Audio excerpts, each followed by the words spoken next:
Arrancamos hoy la 7ª edición del Festival de Narrativas Cuéntalo, que este año se centra en el tiempo. Hoy es la primera de las 8 conversaciones que se van a ir sucediendo a lo largo de estos días en la ciudad.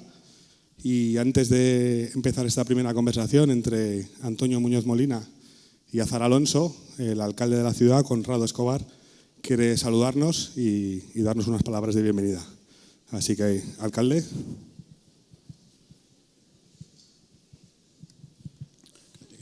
Venga, muy buenas tardes, buenas noches a todos los que hoy nos acompañáis y que evidentemente no esperáis oírme a mí, sino que esperáis oír a los protagonistas, así que voy a ser especialmente breve.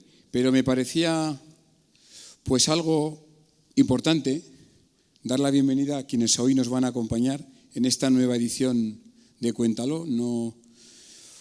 Yo creo que es motivo de estar satisfechos que podamos contar con personas de esta envergadura literaria, personal y una altura intelectual como pueda ser Azahara, como pueda ser Antonio Muñoz Molina, que vengan aquí y que empleen su tiempo en disfrutar de una tertulia. Y yo creo que eso dice mucho, y ya con ello concluyo, pues del nivel y la aceptación cultural que tenemos aquí en Logroño.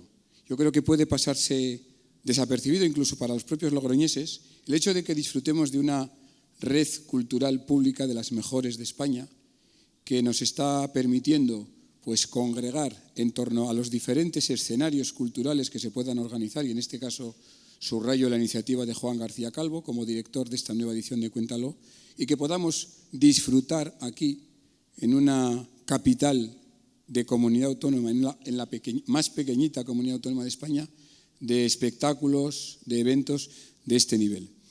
Esta edición de Cuéntalo me van a permitir que subraye que no solamente aglutina a personas señeras de la literatura, sino que la literatura es una excusa.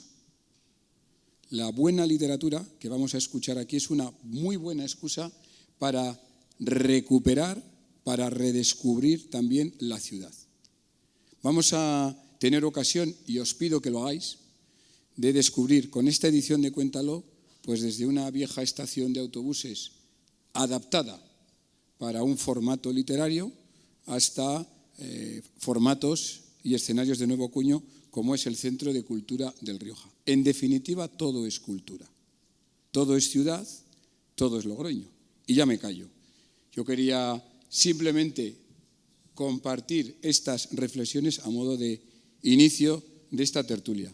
Y como se trata de Antonio Muñoz Molina, en una parte que he tenido con él, me he permitido que me firmara este libro.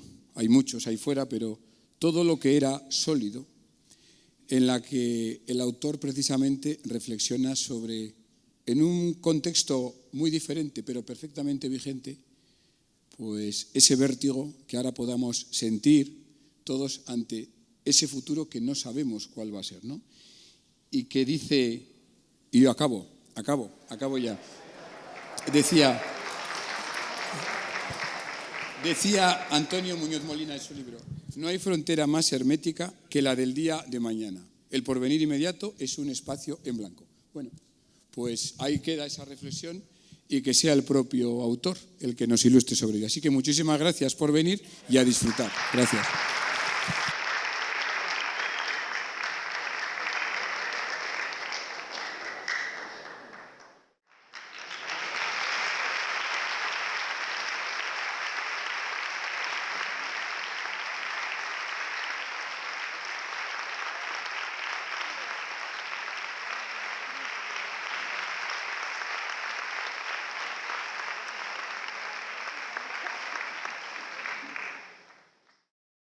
Bueno, buenas tardes, noches a todos. Es un honor estar aquí en este auditorio abarrotado.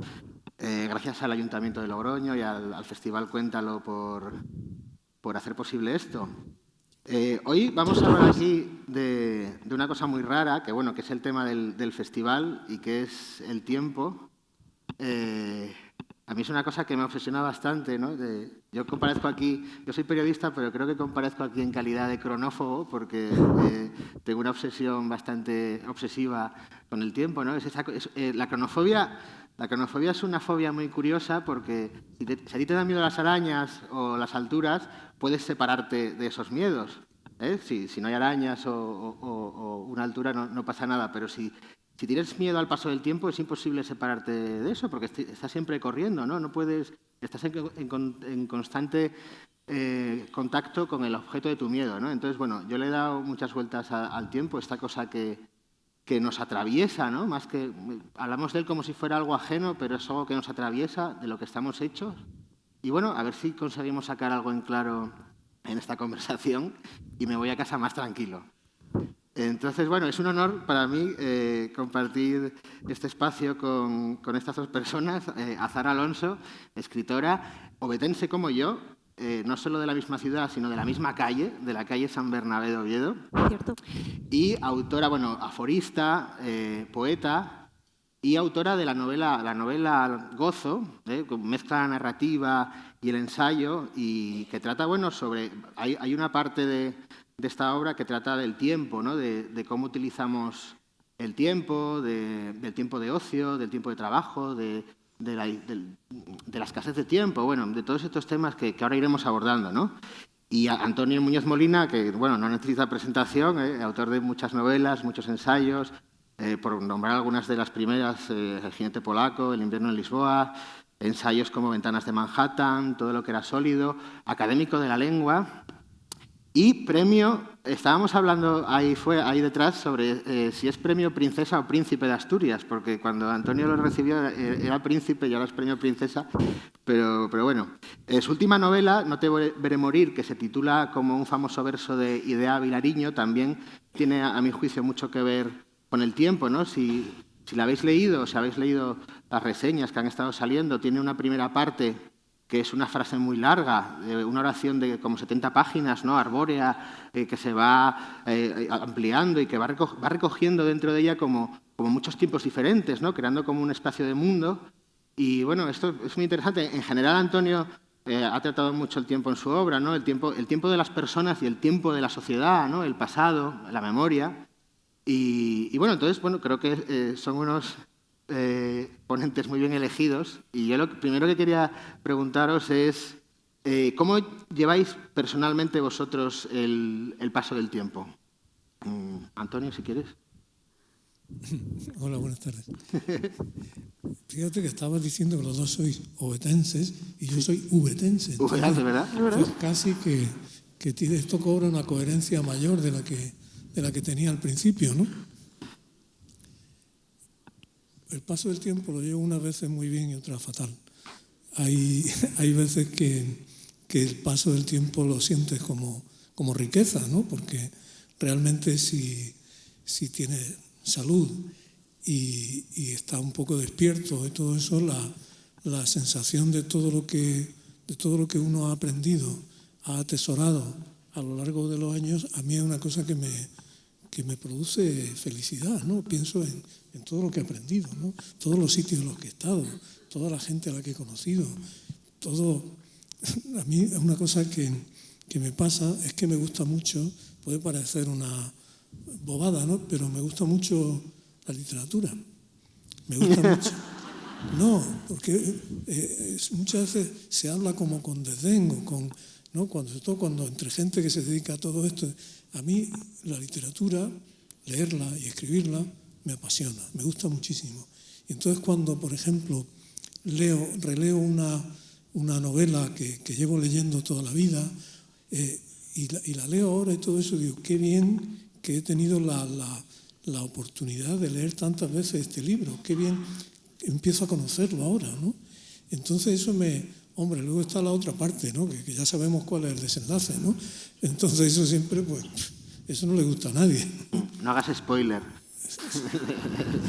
Pero bueno, es que la materia, como tú decías, la materia de la literatura, como la de la música, es el tiempo, y la del cine. Es decir, nosotros en la literatura trabajamos con tiempo, ¿no? Es decir, por eso la palabra frase vale lo mismo para una frase musical que para una frase literaria. Y al escribir lo que tú haces, estás regulando, estás utilizando el tiempo, ¿no? Lo estás modulando de algún modo, ¿no? Así que, bueno, es que es la materia, aparte de las palabras, la materia prima de esto es eso, el tiempo que nos hace y que nos deshace, ¿no? Y de eso tratan todas las novelas, ¿no? Incluso todos los libros, ¿no? Yo creo que sí. Buenas tardes y muchísimas gracias al Festival Cuéntalo y también al Ayuntamiento de Logroño, a Sergio por la presentación de vecino o exvecino y también a Antonio por permitirme compartir esta conversación. A mí el tiempo es una cosa que me preocupa porque mi manera de vivirlo es agónica, inevitablemente. Supongo que como nos pasa a todos, a todas, pero no tengo hermanos, no tengo primos, entonces parece que todo el tiempo de la familia cae en mí y eso en algún sentido me ha llevado siempre a querer dejar por escrito ciertas cosas, como si tuviera una especie de responsabilidad emotiva o una nostalgia que ni siquiera es la mía propia, ¿no? Es de más personas que supongo que esperaban que yo continuara naturalmente la especie personal. Y entonces lo llevo regular, eso, pero me sirve para relacionarme mucho mejor con los libros o con lo que quiero hacer a la hora de pensar el tiempo, que es darle una forma un poco más sólida en la medida de lo posible. Así que eres hija única. Sí, Pues sí. Yo también. O sea, Vale, menos mal. Vale. Tú no. ¿Tú cuántos hermanos tienes, Antonio? ¿Cuántos hermanos tienes? Tengo una hermana. Una hermana, muy bien. Bueno. Que es 6 años más joven que yo. Entonces, eso implica que los dos fuimos hijos únicos, ¿no? Porque claro. Hasta cierto punto. Claro. Otro efecto del tiempo, ¿no? Las diferencias de edad.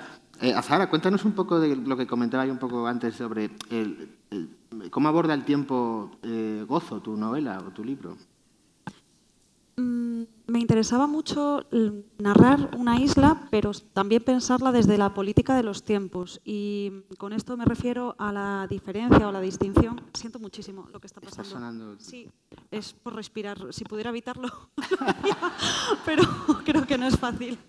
Lo alejo un poco y si no, bueno, buscamos una alternativa. Si me dan el paso, Bueno, pues si alguien puede traer un micrófono para Azahara, pues y probamos. Un respirador artificial que no moleste. También serviría. Pues con esa política de los tiempos me refería a la distinción, yo creo que ya naturalizada, ¿no? Entre el tiempo ocupado, que es un tiempo que realmente... gracias. Muchas gracias. Mejor. Perdón. Que me refería con esto a esa distinción entre el tiempo libre y el tiempo ocupado. El ocupado creo que se ha asimilado por completo al tiempo de trabajo, cuando en realidad hacemos unas tareas también obligatoriamente, ¿no? Pienso en todo lo que tiene que ver con la casa o con los cuidados personales, etcétera, que también ocupan el tiempo y no siempre voluntariamente, sino que es un poco por necesidad.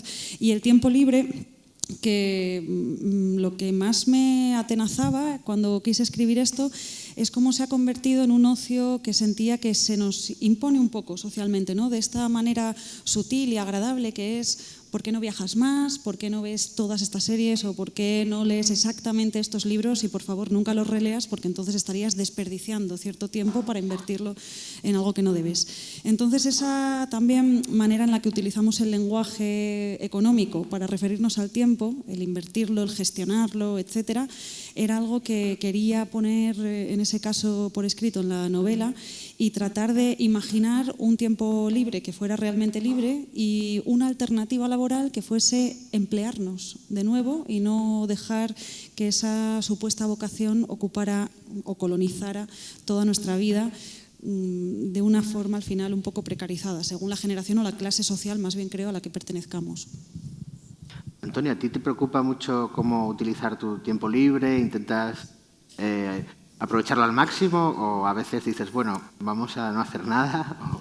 Bueno, es que lo que decía Sara tiene que ver con algo que es muy occidental, que es que siempre parece que se trata de hacer algo, ¿no? Y muchas veces en el taoísmo hay una cosa que es un concepto que se llama el Wu Wei, ¿no? Y el Wu Wei, que es hacer no haciendo. Es decir, muchas de las cosas que tenemos que hacer son no hacer. Nosotros, los occidentales, pensamos, para resolver cualquier problema, ¿qué hay que hacer? Y muchas veces es que Hay que preguntarse qué es lo que hay que no hacer. Por ejemplo, para estar solo, para estar sano, con no fumar, ya estás haciendo mucho, ¿no? Es decir, muchas veces lo que hay que procurar es qué no hacer. Dice, ahora, ¿qué voy a hacer en mi...? Tú has dicho esa palabra, la palabra gestionar, ¿no? Que es tan horrible. Es diabólica. ¿No? Que además se ha puesto ahora muy... No, gestionar, cuando dicen gestionar las emociones, dice gestionar, parece que tiene que estar en una sala de reuniones, ¿no? Gestionando, ¿no? Gestionar, qué horror, ¿no? Invertir, ¿no? Entonces, yo lo que defiendo es la primacía del no hacer. Es decir, no hacer. Muchas veces, por ejemplo, para escribir, lo que hay que hacer muchas veces es no escribir. Quiero decir que hay épocas en las que tú escribes escribiendo y épocas en las que no estás haciendo nada, pero está pasando algo que hace que se nutra con el tiempo lo que vas a escribir, ¿no? Muchas veces, para mejorar una página, lo que tienes que hacer es no hacer nada, ¿no? Muchas veces escribir no se trata de añadir, sino de quitar, ¿no? Borrar, limpiar. Entonces, eso yo creo que como ese principio, no sé llamarlo filosófico, pero esa idea taoísta y zen también japonesa, muy japonesa, ¿no? Del no hacer, de la decoración, no decoración. Entonces, creo que es una cosa que a mí me gusta intentar aprender. Lo que pasa es, claro, que tienes está un poco neurótico siempre, ¿no? Entonces, si tienes un tiempo, un día por fin en el que puedes no hacer nada, te sientes culpable, ¿no? Pero creo que además uno tiene que estar buscando continuamente, que es una especie de guerrilla, ¿no? Por buscar tiempo bueno, tiempo limpio, tiempo de estar. Pues eso, yo me acuerdo que a veces he pensado, es que yo necesito mucho tiempo para poder perderlo, ¿no? Es como un rico, es decir, quiero ser millonario de tiempo para despilfarrarlo, porque muchas veces lo que quiere es no hacer nada de una manera contemplativa, por ejemplo, ¿no?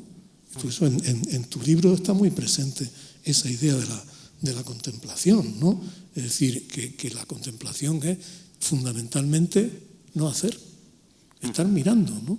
Y eso, claro, además ahora con esta cosa tan terrible de las redes sociales, de todo esto, ¿no? Es una cosa es todo como un ataque continuo, ¿no? Entonces tú tienes que, yo creo que la gente con el tiempo se irá fortaleciendo una resistencia muy grande a este mundo, ¿no? Y será la resistencia de la pereza y de la indolencia y del no hacer, ¿no? Una cronoresistencia. Leer es eso, ¿no? Hombre, claro. Leer es exactamente no hacer nada productivo en teoría, o dependiendo para qué, pero que bueno, es una actividad. aunque leer supone un esfuerzo también, cada vez más. Entonces, ese esfuerzo también implica un hacer, ¿no? ¿El esfuerzo por qué? Leer, yo creo que es una cosa esforzada, pues de siempre, por eso a la gente le cuesta leer y porque ahora tenemos muchos estímulos que también nos desconcentran de la Pero tarea. esos estímulos también consisten en leer. ¿Perdón? Que esos estímulos también consisten en leer. Ya, es uno de esos. Claro, yo entre leer un tuit de un tío venenoso o leer a Machado, pues prefiero leer a Machado, que además también puede ser muy corto, ¿no? Yo es que creo que hay que vivir en rebeldía. Creo que hay que hacer una rebelión feroz contra este mundo. Esto es insoportable. Esto es insoportable. Todo para enriquecer a Elon Musk y a Jeff Bezos y a personas que son capaces de destruir el planeta. Que tiene, es decir, nadie en la historia de la humanidad ha tenido tanto poder como tienen estas personas a las que todos nosotros dedicamos nuestra vida a aumentar su riqueza. Ahora que mencionas a estos supermillonarios de Silicon Valley, me recuerda también una relación que tienen con lo temporal, porque están saliendo algunos libros y reportajes sobre cómo estas personas están invirtiendo muchísimo dinero en alargar la vida, ¿no? Porque son personas suya. Sí, pero fíjate que lo tienen todo, pueden tener lo que quieran, pero lo único que al final no pueden comprar es el tiempo, ¿no? Porque tienen una vida, como todos, limitada, a la que ellos podrían sacar mucho partido porque tienen la posibilidad económica, pero se encuentran con, de repente, un límite biológico que quieren romper. Pero, claro, no sé, tampoco se sabe si lo van a conseguir, ¿no? Yo estaba pensando a raíz de eso también en cómo se dice que las plataformas y de streaming, sobre todo, no compiten entre ellas, sino con nuestro tiempo de sueño, que es la última barrera biológica, ¿no?, que por ahora no pueden suprimir. Entonces creo que hay una guerra por parte de estas personas o un intento de conquistar lo inconquistable, que es el tiempo, y también un poco la dejadez felicísima de decir, bueno, pues hay un límite y también hay unas necesidades y no pasa nada. Y también desde eso creo que nos relacionamos de otra forma con la finitud y con el entender qué somos. Yo creo además que en los últimos tiempos se están escribiendo cosas que tienen que ver, igual que mucha gente está cambiando su vida, que tienen que ver con esto, ¿no? Yo quiero hablar aquí, podemos hablar de tu libro, de Gozo, que es un libro que trata de eso, ¿no? De una huida. Sí, bueno, es una nostalgia más bien, porque es el recuerdo de una prehuida, ¿no? Desde la aceleración, claro, una huida mental. Sí. Pero bueno, si estás haciendo algo que hace unos años eso no... que es, insisto, la defensa, es decir, de salirte de esto. Dice, esto no es obligatorio. Y yo veo ahora mucha gente joven que tiene ese pensamiento, ¿no? Gente que me produce admiración, que dice, es que no quiero ganar más dinero, porque con lo que tengo, trabajando menos, puedo, dentro de la precariedad y todo lo que hay, ¿no? Pero de verdad que creo que ese es el sentido que tienen las artes, ¿no? Es decir, no es el arte o la literatura no es un juego para privilegiados, ni para gente culta, ni para intelectuales. Son la celebración de lo fundamental de la vida, ¿no? Uh-huh. Que es el amor por la belleza, el amor por la armonía y por comprender el mundo y a las personas, ¿no? Es decir, el esfuerzo que tú decías, la dedicación de alguien a hacer música, a cuidar un jardín, a bordar, ¿no? A pintar, a criar berenjenas, ¿no? Es decir, esos son ejercicios de soberanía espiritual absoluta. Entonces son disidencias, son formas de disentir, ¿no? Hay un poema extraordinario de Emily Dickinson que dice, otros celebran el sábado yendo a la iglesia, yo lo celebro quedándome en mi casa, ¿no? Y eso lo dice Emily Dickinson en un contexto que es de una pequeña ciudad dominada por el fanatismo religioso, ¿no? Entonces, dice, es una mujer de mediados del siglo XIX que tiene su capacidad de acción en el mundo es muy limitada. Y dice, ella en el poema dice eso, ¿no? Yo celebro quedándome en mi casa. Entonces creo que esa rebeldía, la literatura nace de esa rebeldía y además la puede alimentar, ¿no? Uh-huh. Antonio, al hilo de esto, tú has hablado mucho de tus orígenes rurales, de tu padre hortelano, demás. ¿Cómo recuerdas ese tiempo de tu infancia? Ahí se mezclan dos cosas, ¿no? El tiempo de la infancia y el tiempo del campo, ¿no? Pero ¿cómo lo recuerdas?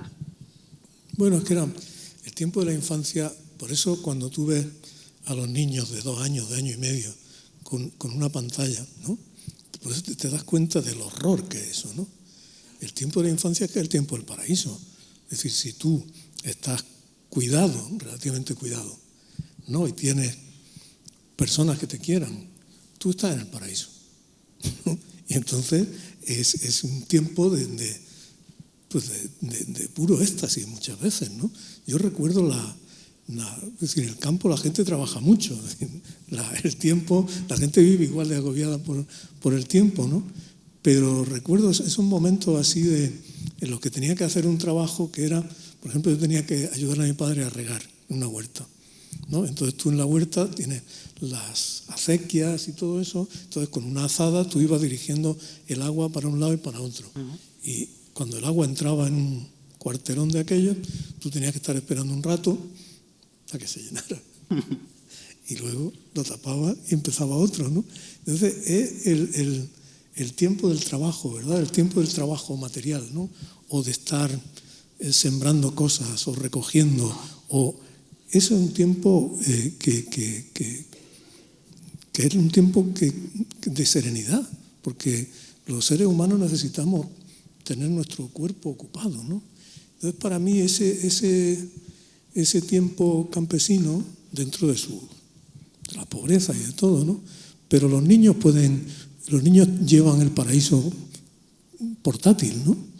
Entonces, yo creo que ese tiempo me ha alimentado siempre, y cuando estoy en un sitio, estoy en silencio, y por ejemplo, hay una felicidad para mí absoluta, que es que haya cerca de mí una acequia, ¿no? El rumor del agua, aunque no la vea, ¿no? Azara, tú, nos criamos en Oviedo, luego estuviste viviendo... Oviedo, que por cierto es una ciudad que he oído muchas veces decir que es muy parecida a Logroño, ¿no? Por el carácter, el tamaño. Las fiestas son las mismas, San Mateo. Y bueno, Azara, viviste en Oviedo, te criaste en Oviedo, luego viviste en Madrid muchos años. En Salamanca también. En Salamanca también. Has regresado a Oviedo a vivir. ¿Cómo has percibido los tiempos en la gran ciudad, en la ciudad mediana? ¿Cómo ha sido eso? Noté obviamente el cambio al irme a Madrid, porque además iba desde una isla y desde una obsesión por las islas, pero fue en unos años, cuando llegué a Madrid, creo que era 2010-2011, unos años en los que los datos de los móviles empezaban a usarse, ¿no? Empezábamos a tener internet en la calle. Yo me resistí durante mucho tiempo, y esto que parece que no tiene nada que ver con la pregunta, para mí fue muy significativo, porque en cuanto estuve conectada, cuando salí a la calle, las ciudades empezaron a aparecer sospechosamente en cuanto a la vivencia temporal, y cierta prisa se me imprimía con más facilidad. El cambio al margen, ¿no?, analógico, que notaba al ir a vivir a Madrid, es que cuando salía a pasear, de pronto no estaba paseando, estaba yendo con cierta premura a alguna parte, dirigiéndome detrás de alguien, ¿no? Parecía que tenía mucho sentido el camino de otra persona, y entonces lo perseguía o cambiaba de rumbo según alguien pareciera con ese sentido. Y eso es algo que no me había pasado en la vida primera y adolescente en Oviedo, en la que salía a pasear y era pues bastante agradable. Pero me hice a esa otra aceleración, me gustaba, me resultaba eufórica, ¿no?, y plena, en otro sentido, que en presente es muy agradable y al final tiene consecuencias un poco negativas. Y ahora, al volver, y volviendo ya con todo lo que estaba diciendo y recogiendo el hilo, tengo la sensación de que no soy capaz ahora, en 2020 y pico, de vivir los tiempos de forma distinta según los espacios, sino según mi disponibilidad. Es decir, si yo estoy sin teléfono, si esos días decido que no voy a trabajar, decido porque soy autónoma y más o menos creemos que podemos decidir, entonces sí puedo notar diferencias y el espacio tiene más carácter, o puedo fijarme. Y sin embargo, pues si estoy disponible y estoy trabajando, creo que se parece todo bastante, y es bastante triste. Hemos hablado de Gozo y también quería hablar de No te veré morir, Antonio, tu última novela. Ahí hay mucho tiempo ahí, ¿no? Porque la historia comienza, personas que se reencuentran después de muchos años, toda esta orfebrería literaria que haces al principio con esta famosa frase tan larga. Cuéntanos un poco cómo tratas tú ahí el tiempo en No te veré morir. Bueno, ahí lo que yo quizá intentaba, sin darme mucha cuenta, era comprimir mucho tiempo en un espacio narrativo limitado, ¿no? Eso es algo que yo he admirado mucho por ejemplo, en una escritora que me gusta mucho, que es Alice Munro, ¿no? Alice Munro tiene la capacidad, escribe cuentos, pero tiene la capacidad de que en sus cuentos cabe mucho tiempo, ¿no? Ella hace una cosa que en un taller de esto de escritura estaría proscrita, que es que termina un párrafo con unos personajes haciendo una cosa, pone punto y aparte, en el siguiente párrafo han pasado 20 años. Y se queda tan fresca, ¿no? Entonces, ella tiene una novela corta que a mí me entusiasma, y que cuando daba clase hacía leer con mucha frecuencia a los estudiantes. Es una novela corta que se llama Demasiada felicidad, que es el relato de un viaje de una matemática rusa que existió de verdad, de París a Estocolmo, ¿no? Es un relato que tiene 50 páginas y es un relato, es magistral, ¿no? Y entonces yo pensé, digo, esto es como un novelón ruso en 50 páginas, porque tiene todo, tiene una novela rusa dentro, ¿sabes? Toda una novela rusa, y ya sabemos que la novela rusa tiende a la expansión, ¿no? Y yo pensaba, es una novela rusa en 50 páginas, ¿no? Entonces eso esa idea de comprimir mucho tiempo en un... Claro, eso no son cosas que te propongas, ¿sabes?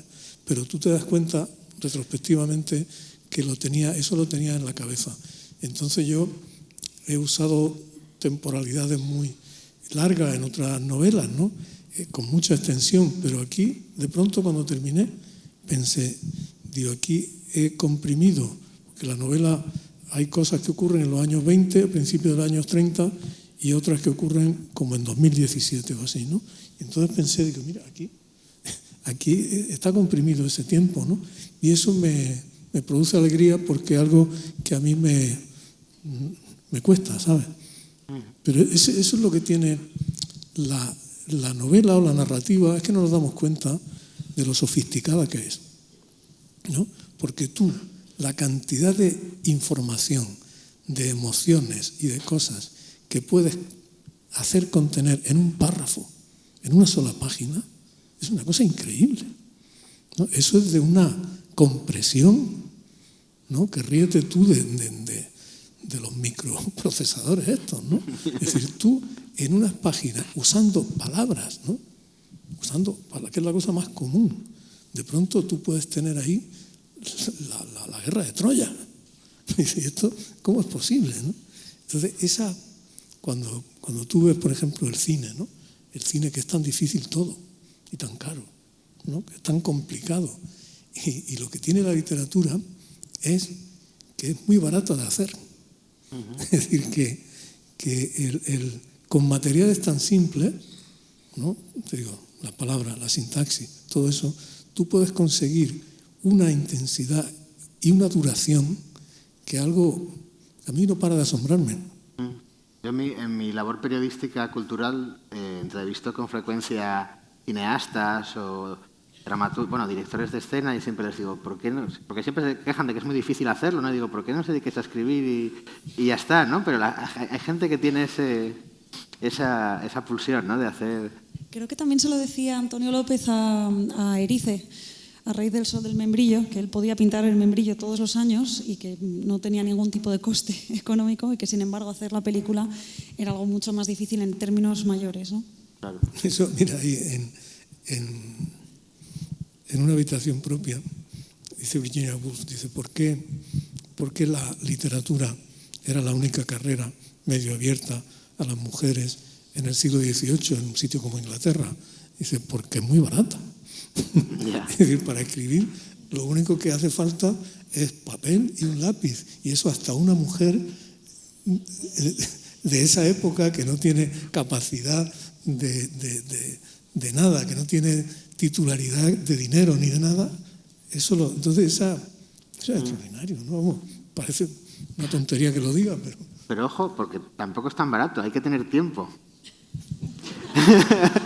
Y de hecho hay muchas becas literarias que se dan a escritores precisamente que es un regalo de tiempo, ¿no? Es un dinero para que tú puedas dedicarte a escribir o ir a un castillo perdido y escribir, ¿no? Eso es un poco también relacionado con lo que dice Azahara, ¿no? De ese tiempo, de lo que cuesta el tiempo.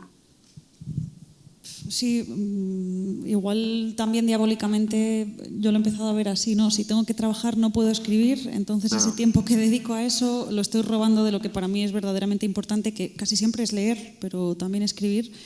Y esas burbujas que se pueden, que nos regalan a veces, son la salida quizá más, más factible. Yo suelo pedir a familiares casas, ¿no? Si hay alguien que tenga, o el tío de un amigo que tiene una casa que nunca usa, aunque esté en el confín del mundo, digo, si voy ahí seguro que puedo hacer algo.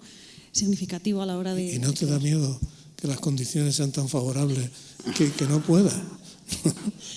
Suele pasarme, ¿no? Porque... Imagínate, yo nunca he trabajado así, ¿no? Pero me imagino, no sé, un lago italiano de estos, ¿no? Un escritorio, una mesa estupenda, ¿no? Allí, una semana por delante. Me daría terror, digo. ¿Cómo voy a escribir algo que esté a la altura de esto, ¿no? De este Claro. sitio, ¿no? En mi caso es que son aldeas perdidas de Asturias en las que cuando se acaba cuando se acaban los víveres que llevas, que sabes perfectamente cuándo se van a acabar, te tienes que ir. Así que es más agónico también. O siempre lo vivo así, ya no lo sé. Estoy empezando a verlo. Oye, Antonio, estábamos hablando antes de no te veré morir y, bueno, quería hablar también de que muchas de tus obras también se aborda el tiempo, me refiero desde el punto de vista de la memoria, ¿no? De explorar o reinterpretar el pasado de España, ¿no? Eso también es otra de las cosas que te interesa, ¿no? Mucho. Yo, por mi afición, mi inclinación, yo soy muy aficionado a la historia. Uh-huh. Yo creo que leo más libros de historia que libros de literatura, ¿no? Y soy muy aficionado a la historia y he tenido biográficamente la suerte, por así decirlo, de que mi propia vida ha coincidido, como la de todos, ¿no? Pero con circunstancias históricas muy concretas, ¿no? Es decir, el hecho de, por ejemplo, el hecho de haber llegado a la primera juventud cuando llegó la democracia a España, por ejemplo, ¿no? Eso, el hecho de yo, al haber nacido el año 56, he visto el franquismo, lo he visto entero, y también he visto lo que era el atraso de España en una sociedad rural de la Andalucía interior, que era la que yo... Entonces yo nunca he sido capaz de imaginar historias que no tuvieran una conexión con el contexto temporal. Nunca he sido capaz. No tuve muchas veces, hay novelas, ¿verdad?, en las que los personajes viven como ajenos a la realidad exterior, ¿no? Y son novelas maravillosas, muchas de ellas, ¿no? Pero mis personajes siempre tienen una conexión, es decir, su experiencia vital está conectada con las circunstancias históricas en las que viven, ¿no? Eso es algo que, porque mi imaginación supongo que funciona así, ¿no? Y tiene que ver con esa vivencia, ¿no? Del hecho de haber llegado a la juventud cuando llegaba la libertad de España. Eso también es una suerte, ¿no? Porque yo muchas veces he pensado que si hubiera nacido un par de años antes, nada de eso habría sido posible, porque no habría podido estudiar, y además si hubiera nacido un poco antes habría estado más marcado por el franquismo, ¿no? Claro, tenía 19 años cuando murió Franco. Entonces, es decir, llegué a la vida adulta, a la juventud, llegué al mismo tiempo que explotaba la libertad, ¿no? Entonces eso y ya te digo, y luego por mi formación como historiador y mi afición, es decir, los contextos históricos para mí son esenciales, no ya para escribir, sino para comprender las cosas, ¿no? Hablábamos de que la novela es un género muy temporal, ¿no? Como la música y una manipulación del tiempo. Sin embargo, hay otros géneros que no lo son tanto. Azahara ha practicado varios de ellos, ¿no? La poesía, el aforismo, ¿no? El aforismo es prácticamente instantáneo. ¿Cómo funciona el tiempo en estos géneros?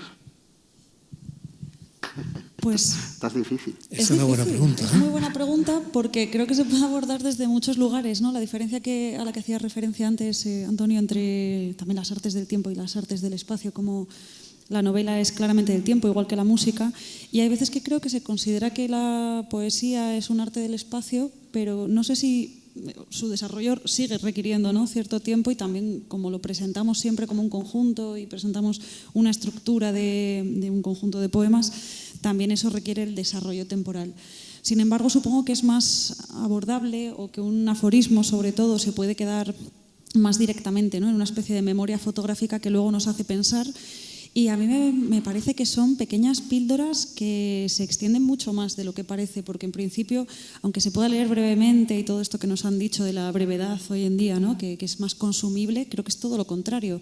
Cuando aspiramos a escribir un buen aforismo y sobre todo cuando leemos un buen aforismo de los que hemos recibido, pues eso perdura y es una frase que normalmente aparece en diferentes ocasiones o que nos va acompañando para decir o desdecir. Entonces creo que es mucho más de lo que suele parecer. Es un poco como la fotografía, ¿no? Ciertísimo, sí. Yo creo que la fotografía, por ejemplo, está más cerca de la poesía que de la novela, ¿no? Porque el poema, digamos que es como una instantaneidad detenida, ¿no? En muchos casos, ¿no? Y en el caso extremo del haiku, por ejemplo, ¿no? ¿Cómo, bueno, hemos hablado antes un poco de las becas literarias y de cómo escribís vosotros, cómo os organizáis temporalmente, ¿no? para desarrollar vuestra obra? Azahara, por ejemplo. Mal. Eso de entrada. Eso no. No, yo diría que intento relacionarme de la manera más anárquica posible, porque si lo hago de una forma muy organizada, me parece que, al menos en mi caso, pierde lo que más disfruto, que es un poco la necesidad que nace de otro lugar, ¿no? O cierta frescura que puede que no se transcriba luego así, pero que yo siento como tal. Si me pongo un horario o unos objetivos o este tipo de cosas, para mí no funciona, ¿no? No sería un deseo de escribir y tiene que parecerse más, o así lo vivo, a la lectura, que es un deseo voraz y que vertebra además mi vida, ¿no? Es como que las cosas que voy haciendo y que no son lectura y escritura en menor medida son las que le roban el tiempo a esa lectura. Entonces intento que no haya una organización, sino pues lo que hacemos cuando estamos enamorados, ¿no? Dedicar todo el tiempo que podemos a ese objeto de amor. ¿Antonio? Yo en mi caso depende del momento, ¿sabes? Es decir, si estoy... Bueno, hay un tipo de escritura que para mí es también muy importante, que es la escritura de periódico, ¿no? Es decir, el escribir con una pauta temporal y de extensión y todo eso, ¿no? Y eso, para mí, eso sí tiene mucha disciplina. Es decir, hay un día en que lo hago y porque es un ejercicio extraordinario también, ¿no? Tú tienes una extensión y tienes una fecha, ¿no? Tienes limitaciones de espacio y de tiempo extraordinarias, ¿no? Y eso, en vez de ser una coacción, eso puede ser una libertad también. Porque es decir, las limitaciones exteriores tienen mala prensa, pero muchas veces son muy beneficiosas, ¿no? Ahora, si estoy haciendo un libro, ese proceso es más, el libro va pidiendo la regularidad. Es decir, primero, cuando estás tanteando, ¿verdad? No sabes hacia dónde vas, hay con más dispersión. Luego, según el libro va encontrando su camino, el libro impone su tiempo, ¿no? En mi caso, ese tiempo además es peculiar porque yo para trabajar en un libro trabajo a lo mejor entre 6 y 9 de la noche. Es cuando mi cabeza funciona literariamente. ¿De 6 a 9 de la noche? Más o menos, aproximadamente. Tampoco es que me ponga... Pero por ahí, ¿sabes? Y entonces el libro, claro, va pidiendo, ¿no? Y claro, luego tienes la paradoja de que dices, sí, tienes que estar sentado trabajando, ¿verdad? Pero luego, muchas veces, muchas de las cosas importantes llegan inesperadamente y llegan de la manera más, en el sitio más impropio, ¿no? Y claro, eso también le da te vuelve un poco escéptico hacia las virtudes de la disciplina. Es decir, tú tienes que tener disciplina, pero al mismo tiempo tienes que tener libertad. Tienes que tener la buena suerte tienes que estar disponible. Tienes que estar como alerta, ¿no? Como a ver qué pasa, a ver qué llega, porque a mí me ha pasado con bastante frecuencia de estar en el célebre escritorio, ¿no? Con la página en blanco virtual o de papel y trabajando, y el trabajo no produce nada. Y entonces dejas de trabajar y te pones a hacer otra tarea y lo que antes tú habías buscado No sé si te ha pasado eso a ti, pero eso llega. Yo me estoy acordando de Cioran, que decía que siempre que tenía que acudir a una cita, de pronto los 15 minutos anteriores era más creativo que nunca, ¿no? Ya. Y podía culpar también a quien quedaba de eso. Me llama mucho la atención, Antonio, que tu tiempo más productivo sea de 6 a 9, porque siempre oigo como escritores que dicen, bueno, yo madrugo a las 5 de la mañana y antes de que el mundo se ponga... O me quedo hasta las tantas de la madrugada. Eso es más novelesco, ¿no? Yo me acuerdo cuando leí que Carlos Fuentes decía que él se levantaba, y a Vargas Llosa le pasa igual, ¿no? Que estos se levantan a las 6 de la mañana y a las 7 ya están trabajando, y a veces yo estaba como a las 11 o a las 12 por ahí y pensaba, ¿cuántas páginas habrá escrito ya Carlos Fuentes esta mañana, ¿no? Porque yo, sí es que cada cual, ¿no? Pero para mí la mañana es un tiempo muy raro, porque yo sufro de ansiedad, a veces de inclinaciones depresivas y todo eso, ¿no? Entonces yo por la mañana tengo que salir al mundo, tengo que ir a la calle, tengo que ir a hacer deporte, tengo que ir a correr o a montar en bicicleta o al gimnasio, ¿no?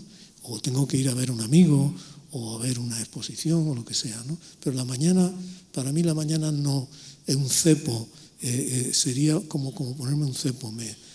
Entonces, luego baja la ansiedad, llega la hora de comer, tal, tu siestecilla, ¿no? Y después de eso ya, aunque siempre vas buscando como dilaciones, ¿verdad? Yo me acuerdo cuando se fumaba, ¿no? Entonces decía, ay, y ya te iba a poner y dices, ay, no, que es que no tengo el mechero, tengo que ir, ¿no? Es decir, siempre te buscas como porque ponerse es duro, ¿no? ¿Verdad? Ponerse así, porque ahí no hay, es que tú tienes que poner algo donde no hay, ¿no? Entonces, hay veces que te pones pero ponerse tiene su dificultad, y entonces buscas la manera de eludirlo, y luego por la noche no, yo creo que eso... Pero es que ese horario de la tarde también tienes que acudir a actos como este. Quiero decir que pasan muchas cosas por las tardes, bueno, claro, en la vida cultural. Hay pues presentaciones. Por eso, eso tiene la ventaja de que limita mucho tu vida cultural.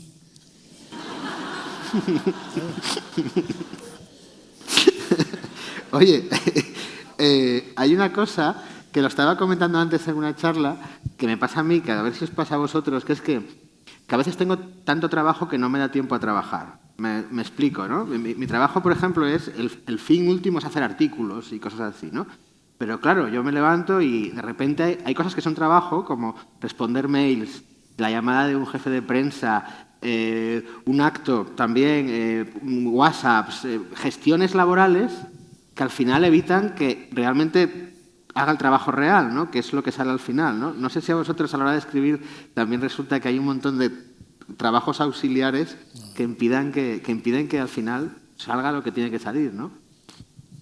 Radicalmente sí, ¿no? Supongo, por lo menos a mí me ocurre que yo qué sé, aunque sea la cosa burocrática, que supuestamente nos íbamos a liberar de esa burocracia y en el futuro, este futuro que estamos viviendo, todo iba a ser más cómodo y nos podríamos dedicar más focalizadamente a lo que nos gusta o a nuestro trabajo, si no es lo mismo, y de pronto parecemos nuestros propios gestores. Claro. Y no lo parecemos, no lo somos. Estamos ahorrándole trabajo a las empresas para las que hacemos ese papeleo nosotros. Eso es un dinero que nos pagan ellas, ¿no? Hay en los años, me parece, en 1930, John Maynard Keynes escribió un ensayo que era las perspectivas económicas de nuestros nietos, sobre cómo sería la vida a principios del siglo XX y todo eso, ¿no? Y él, que era un hombre tan inteligente, entonces, decía que lo que ocurriría es que el problema que tendría la gente es que tendría tanto tiempo libre por el desarrollo de la productividad, etcétera, de la tecnología, que tendrían que desarrollar la pasión por el baleo, ¿sabes? Y fíjate, ¿no? Y luego hay otra cosa, que el asunto de la correspondencia hoy digital yo pensaba que nos atenazaba más a nosotros, ¿no? Como contemporáneos. Y hace poco leí un libro, creo que está en Turner, de rituales cotidianos, que son pues las rutinas de un montón de autores, de autoras, de músicos, músicas, arquitectos. Y me sorprendió cómo algunos de ellos tenían un gran agobio por responder diariamente a toda la correspondencia. Y dije, bueno, solo se cambia. Yo me acuerdo de cuando no teníamos cosas digitales y estábamos súper agobiados. Es decir, que el agobio no es de ahora. Ya, eso es muy raro. Yo, por ejemplo, tengo una hija pequeña de 2 años y antes de tenerla decía, no sé cómo vamos a meter a esto, porque no tenemos tiempo para nada. Y al final nace la niña y la podemos atender y tampoco tenemos tiempo, pero es como muy raro, ¿no?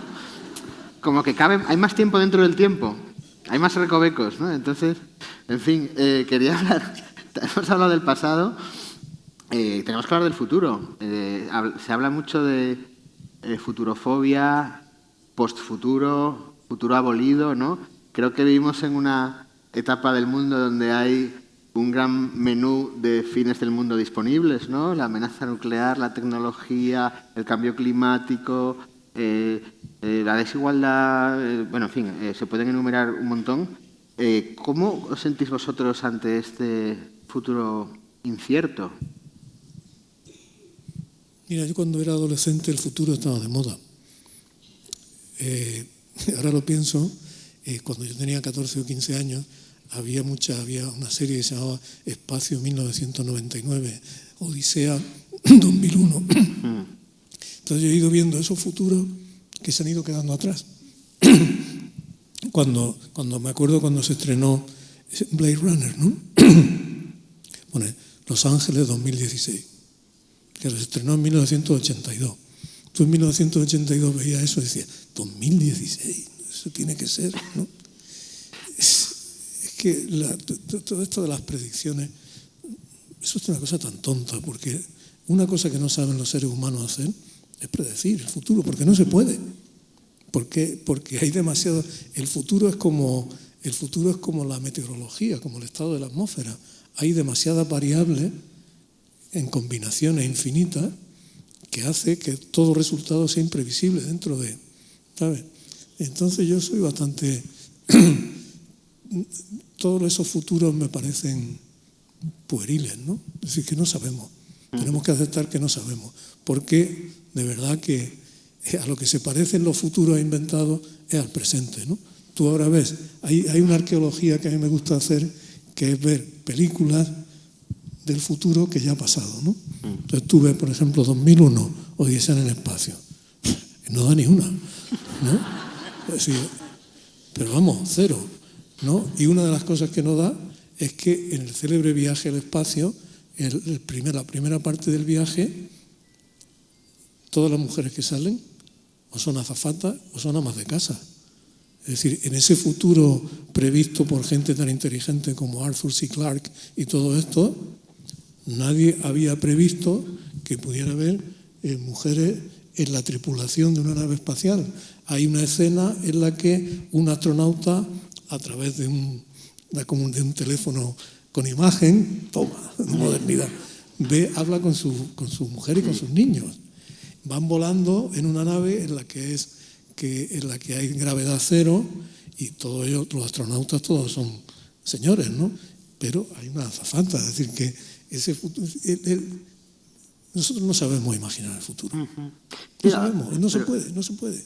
Aunque es cierto que es difícil de predecir el futuro, imposible, lo que sí es cierto es que, al menos yo cuando era niño, el futuro parecía un sitio apetecible. Yo tenía ganas de que llegara, ¿no? Y decías, bueno, a ver cómo el año 2000, ¿no? Como dices tú, estaba lejísimo. El año 2000 era el futuro. Pero ahora yo creo que la gente joven y, bueno, todo el mundo en general, no nos apetece nada ir al futuro. No sé a ti, Zara, si te apetece ir o prefieres que nos quedemos aquí. Bueno, antes voy a dejar un poco de espacio. Estaba pensando en las películas que decías. Creo que ahora lo llaman retrofuturo, que es también una combinación de términos preciosa, o por lo menos simpática. Mi percepción del futuro creo que se ha acortado quizá por lo apetecible o no apetecible a lo que te refieres. Y no sé si tiene que ver con un cambio temporal dentro de mi propia biografía o es también algo que ha ido cambiando con las generaciones, no estoy segura, pero desde luego el largo plazo me resulta mucho más difícil de imaginar que de pequeña, porque también me resulta más oscuro. Y bueno, una persona hipocondríaca tampoco quiere pensar demasiado ni en el medio ni en el largo plazo, pero creo que se ha cortado también colectivamente esa capacidad de imaginar. Bueno, Marina Garcés también habla sobre esa imaginación y lo comentamos a raíz de tu último libro, justo de Sergio, además, cómo las distopías han pasado a ser una atmósfera, ¿no? O directamente algo que se piensa presente. Bueno, es la realidad, ¿no? Es decir, nosotros vemos la cuestión climática, por ejemplo, ¿no? Es decir, el hecho de que continuamente estamos viendo cómo se cumplen récords, ¿no? Y cómo hay una indiferencia o claro, hacia eso, ¿no? Y estamos viendo sobre todo una cosa que es la acumulación de la capacidad. A mí lo que más miedo me da es la capacidad de destrucción que han construido, perdón la paradoja, los seres humanos, ¿no?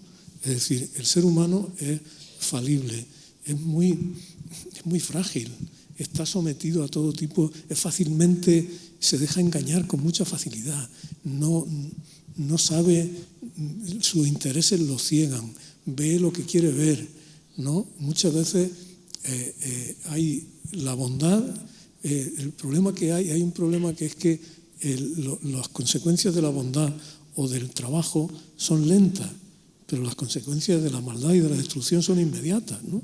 Entonces tú ves la capacidad de destrucción, no ya de la especie humana, sino de las personas que, te digo, que nadie nunca en la historia de la humanidad ha tenido el poder. Es decir, Elon Musk es un señor que determina qué satélites puede usar el ejército de Ucrania en su guerra con Rusia. Sí, Elon Musk es el que gestiona, es el concesionario de las comunicaciones del Pentágono. Hay un documental que os recomiendo que está en Movistar Plus, que son varios capítulos sobre toda esta gente.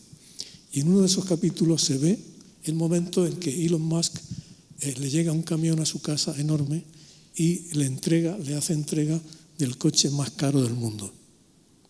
Entonces tú ves a este tipo que es como un imbécil.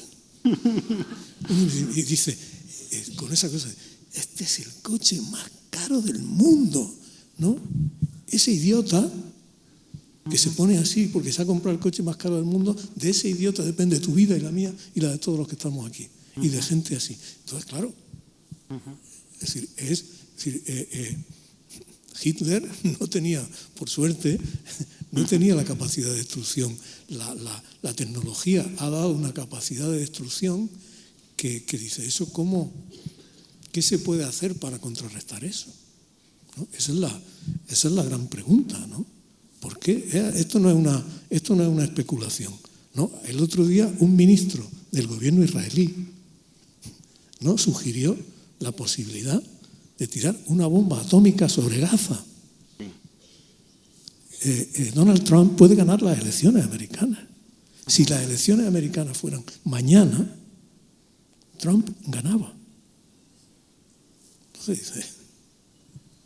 Bueno, pues el futuro no pinta bien, desde luego. Quería acabar hablando de... Bueno, y luego podemos abrir un rato a nuestro respetable público si quien quiera participar o preguntar algo. Pero antes quería hablar de otra cuestión en la que se mezcla la literatura y el tiempo y el futuro, que es la posteridad literaria y también cómo el tiempo filtra la literatura, cómo el canon cambia, ¿no? A veces escritores primero son olvidados y luego son recuperados, o escritores que en su momento no fueron relevantes lo acaban siendo, en fin. ¿Cómo relacionáis con eso con vuestra propia obra?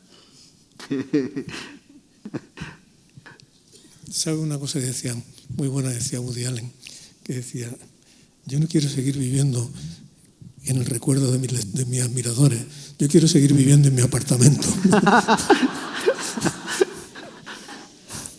Yo es que creo que eso es una cosa en la que no puedes pensar, simplemente, porque eso está más allá de lo que nosotros somos, ¿no? Es decir, tú haces tu trabajo lo mejor que puedes, pones los 5 sentidos, y unas veces, y eso puede tener un resultado inmediato o puede no tenerlo. Y como tú mismo decías, tenemos ejemplos de todo, ¿verdad? Es decir, tenemos ejemplos porque dicen, no, un buen libro, por definición, un buen libro no tiene lectores, ¿no? O tiene lectores minoritarios, ¿no? Dice, vale, muy bien. Lolita, por ejemplo, ¿no? Es decir, El Gran Gatsby, tal, no tiene lectores, ¿no? Tiene centenares de miles de lectores todos los años. Entonces, ¿dónde está eso, no? O bien, un libro comercial, un libro no tiene calidad literaria. Mira Simenón, un escritor como Simenón, por ejemplo, ¿no? Entonces, no se sabe, no sabemos nada. Entonces, nosotros hacemos lo que podemos, ¿no? Pero todos tenemos, no solo los escritores, muchas personas tenemos, todo el mundo tiene cierta necesidad de trascendencia, ¿no? Yo no. Yo creo que tampoco, pero no sé. ¿Solo seré yo? A mí, no, lo digo sinceramente, es decir, yo no quiero, porque cuando tú ves a estos idiotas, ¿no? Que quieren alargar su vida y dicen, ¿no tienes bastante ya? ¿No? Es decir, esa gente, la huella de carbono que dejan esta gente en sus aviones privados o en sus yates privados equivale a lo que dejamos millones de personas, ¿no? Y quieren vivir más, ¿no? Y dedican millones y millones a investigar para ¿qué quieren vivir? 140 años. Porque viven bastante mejor que nosotros, creo. Entonces así yo creo que es apetecible. Entonces, ahora, ¿qué nos dices de esto de la posteridad? La posteridad y el filtro del tiempo en la literatura, todo esto. Me interesa como lectora, porque al escribir, o al haber escrito, y sobre todo con una obra incipiente, en mi caso yo no sé si seguiré escribiendo, quiero decir publicando, o creo que no, eso nunca lo sabes, si realmente respondes a esa necesidad o a ese deseo que puede convertirse en otra cosa si empiezas a publicar, no lo sé.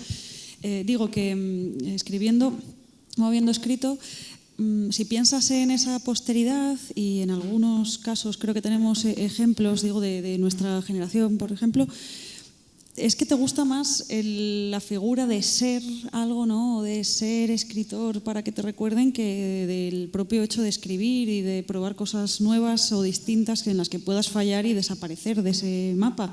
Y entonces a mí me da más miedo pensar en eso, y me parece mucho más humo que en la fascinación por hacer las cosas que te gustan. Como lectora sí que me interesa la forma en la que algunas obras han pervivido totalmente a espaldas de lo que podría pensar el propio autor o autora en su momento, y tiene esa cosa casi de recomponer algo, ¿no? Y de ojalá hubieran sabido que dialogamos así con ellos, que tenemos este vínculo tan especial, y es una especie de magia que es temporal y que nunca se puede compartir, pero que al fin y al cabo se disfruta. Hombre, hay una cosa ahí que es importante es ver cómo, y esto sí que es muy atractivo, cómo en los últimos tiempos ha habido este impulso de la palabra canon, esa viene de eso todo viene, la mitad de las cosas tontas que decimos vienen de las universidades americanas, ¿no? Sí.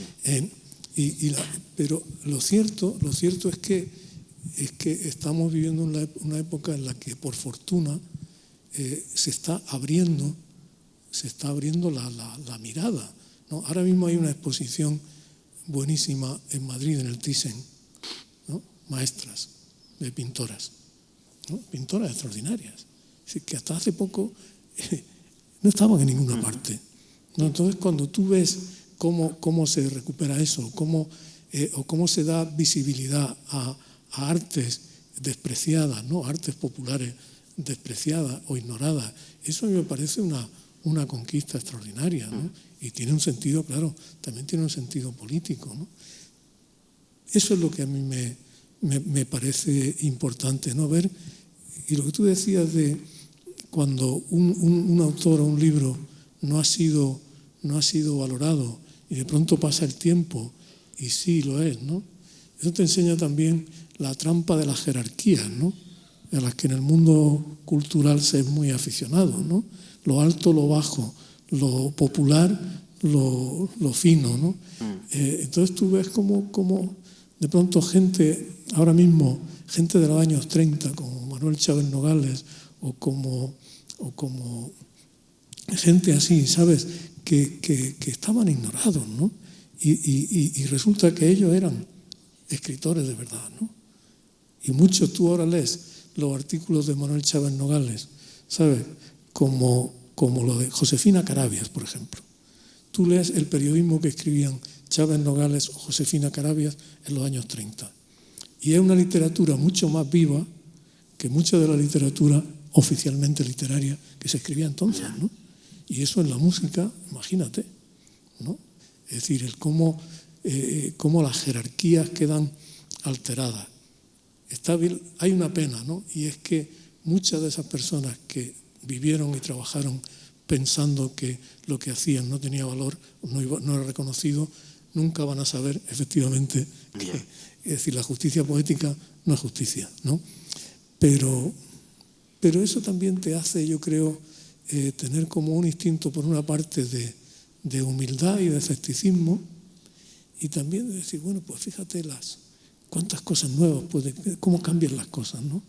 Cómo se descubre lo ignorado. Entonces, eso es muy estimulante de ver, ¿no? Muy bien. Pues bueno, como decía, no sé cómo funciona esto, no sé si alguien quiere participar y comentar algo. Es que no vemos a nadie.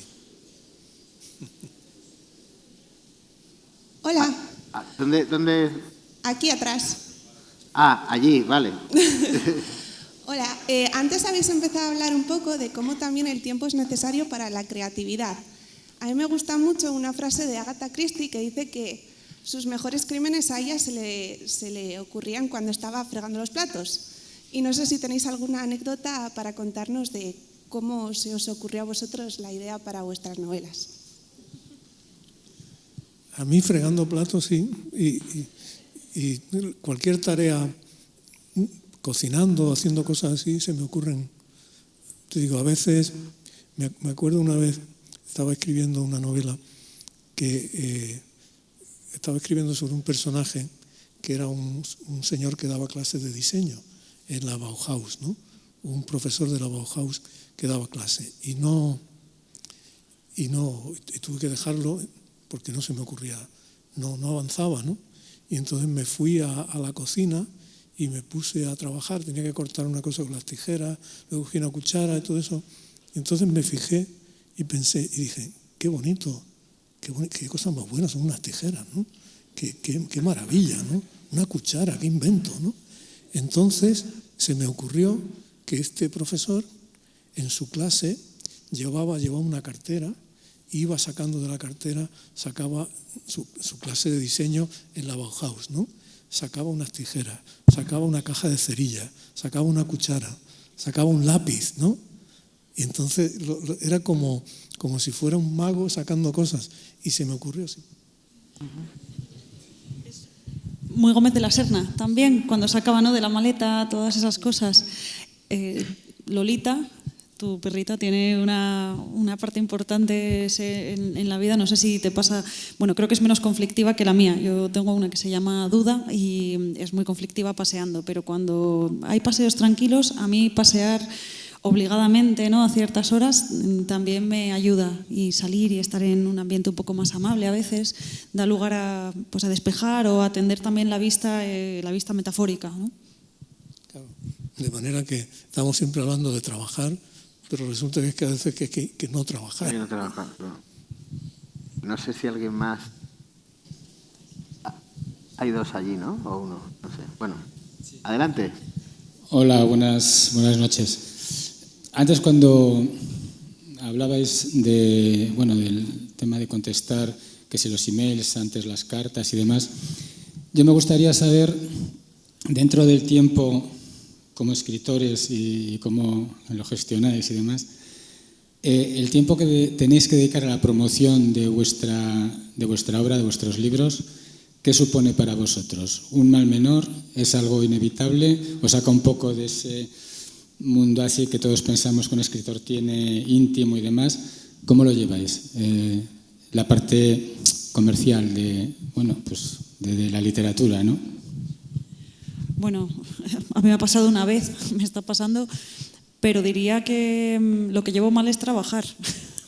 Claro, el moverte, conocer a gente que ha leído tu libro, que es como una cosa alucinante, ¿no? Para ti ya es súper normal, pero a mí me sigue sorprendiendo que alguien haya leído el libro. Y eso es muy gratificante, es divertido, a mí me encanta la gente, entonces vuelves muy llena, pero lo malo es cuando vuelves, ¿no? Y tienes que trabajar todas esas horas. Creo que otro tipo de combinación sería estupenda, porque tengo la sensación de que hay una ecuación en la que sobra algo. Y si quieres mantener la escritura, la vida, el trabajo, la subsistencia y el poder moverte y conocer a gente pues en clubs de lectura, por ejemplo, pues se complica. Se complica un poco en mi caso, que a lo mejor me organizo fatal, no lo sé. O eso, no me ha tocado la lotería, o porque no me gusta jugarla. O habrá algo que se pueda hacer seguro para hacerlo mejor. Sí, yo creo que es una cuestión de medida, ¿no? O de astucia, ¿no? Hay una ventaja que cuando haces la promoción de un libro, eso quiere decir que como lo has terminado, probablemente no estás haciendo otro libro, ¿no? Para mí creo que es cuestión de saber dónde se pone el límite, saber qué es necesario o saber qué puede ser importante. Y eso te permite poder disfrutar, ¿no? En la medida de lo posible.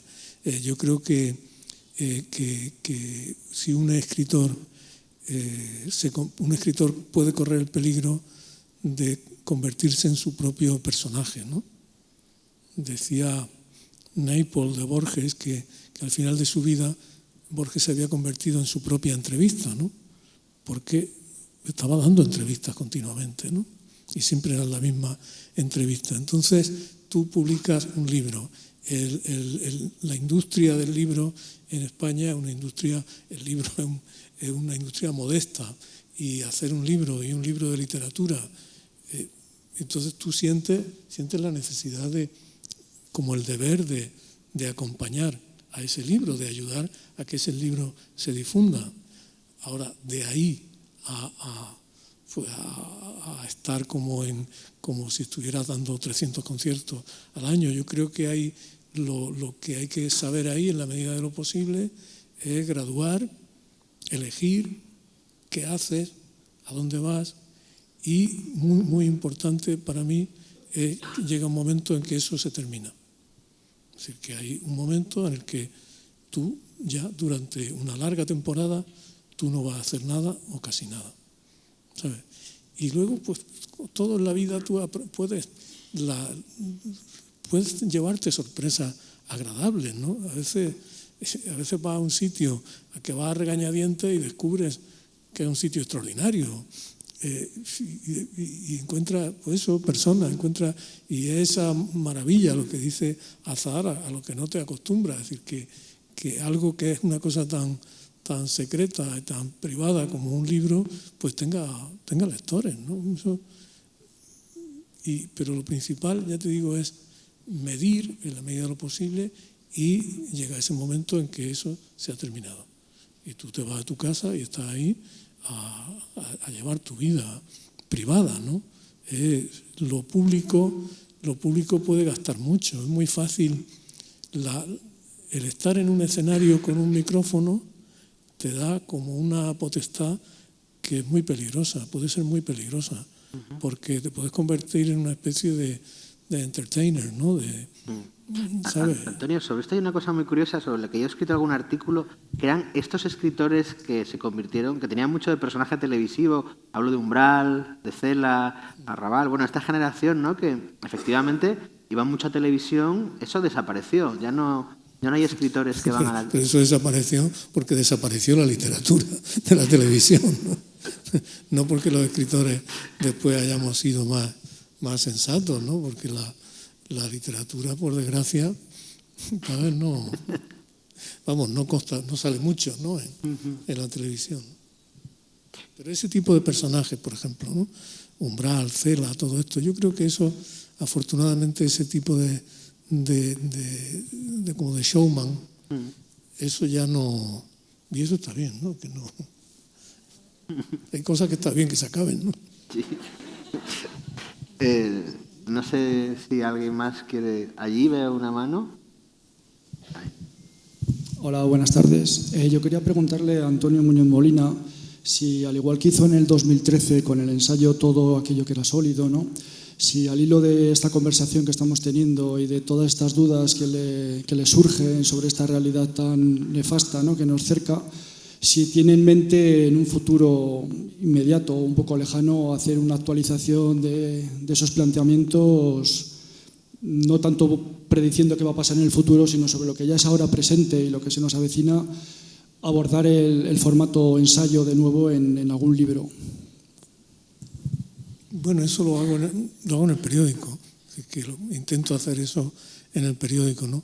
Por ahora no tengo ningún, no quiero pensar en ningún ensayo ni en nada, ¿no? Quiero disfrutar del no hacer. Allí. Buenas noches. Sí, os quería preguntar si de alguna manera os influye el tiempo cíclico, las estaciones. Es decir, si de alguna manera os condiciona el verano, el invierno, el tiempo atmosférico, si hay algún tipo de condicionante de este tiempo, ¿no?, que los griegos decían que se repite año tras año en vuestra literatura y en vuestra manera de trabajar o de disfrutar de la literatura. Gracias. Es que estaba pensando que sí me influye, pero si soy honesta o si lo pienso un poco más, es lo que comentaba antes de pasear por Madrid, ¿no? Depende un poco de otras variables que son más influyentes.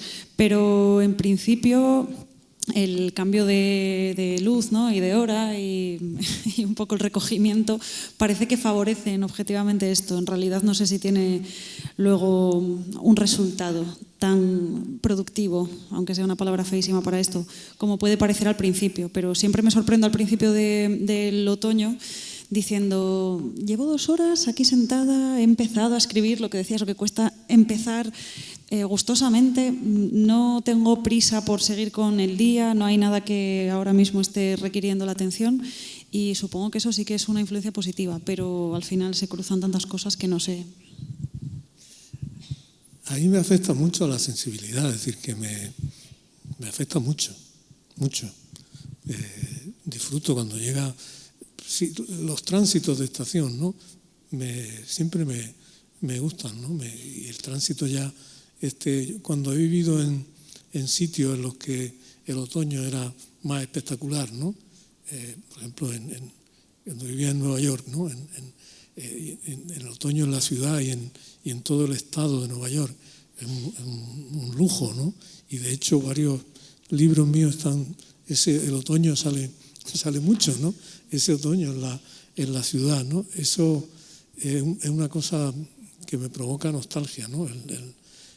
Yo una novela mía, La noche de los tiempos, nació de unos viajes que yo tenía que hacer en tren en otoño por la orilla del río Hudson, entre Nueva York y Bard College, que es una universidad que está un poco más al norte, ¿no? Y tenía que ir una vez a la semana a dar una clase y me montaba en el tren y el tren iba por la orilla del río, ¿no? Ese río tan majestuoso, ¿no?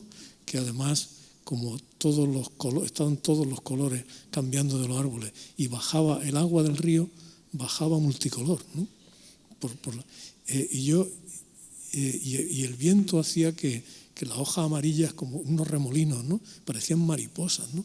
Y yo iba en ese viaje, en ese tren, cada semana que me montaba y decía, de aquí tiene que salir algo, de esta belleza, de aquí tiene que salir algo. Sin embargo, en esta novela me ha sorprendido que hay un personaje que se queja del cambio casi radical, ¿no? Dice, realmente no existe esa transición tan marcada, sino que pasamos del calor al frío y a esas nevadas, y también me gustó mucho la parte de la calefacción, que es una constante, pero me sorprendió como aquí el otoño tenía una presencia menor en ese punto justo, ¿no? Es curioso. Es por el cambio climático. Porque no, es verdad, el otoño ya pues no es lo que era, como tantas cosas, ¿no? De hecho, en esos bosques el cambio climático está provocando catástrofes tremendas, ¿no? Hay una, concretamente, que es una epidemia que son las garrapatas, las ticks. Es una epidemia, la garrapata provoca la enfermedad de Lyme, ¿no? Y al no haber depredadores, los ciervos se multiplican exponencialmente. Los ciervos tienen de parásito la garrapata, ¿no? Y entonces eso hace que mi perra Lolita, una vez en un viaje la tuvimos que limpiar de garrapatas y porque una cosa muy... Claro, todo está modificándose, ¿no? Y los bosques están sufriendo mucho, ¿no? Porque además, al no haber frío, el frío profundo es el que limita la reproducción de las garrapatas, de las ratas, de ciertos parásitos, ¿no? ¿Cómo se llama? Esos bichos que se comen la corteza de unos escarabajos, ¿no? Que son... No, los escarabajos. Hay unos escarabajos que son parásitos de la corteza de los árboles. Entonces, al no morir en invierno, eso provoca un... Ya. A mí con esto del tiempo cíclico lo que me pasa debe ser que con la edad, nos pasa a todos, ¿no? Cada vez se me hace todo más repetitivo, ¿no? Ahora viene la Navidad, luego el verano, las fiestas patronales. Si trabajas en la cultura es horroroso, porque es Arco, la Feria del Libro, Foto España, el Festival Cuéntalo, ¿no? Entonces es todo como... Y cada vez se me hace más rápido y pienso, deberían hacer las cosas cada 2 años, ¿no? Porque esto vuelve todo demasiado rápido. Pues proponlo, ¿no? Que haya un cambio, ¿no? Lo propongo. Bueno, pues muchas gracias por venir, gracias a Zahara y Antonio, gracias al festival y gracias por estar aquí.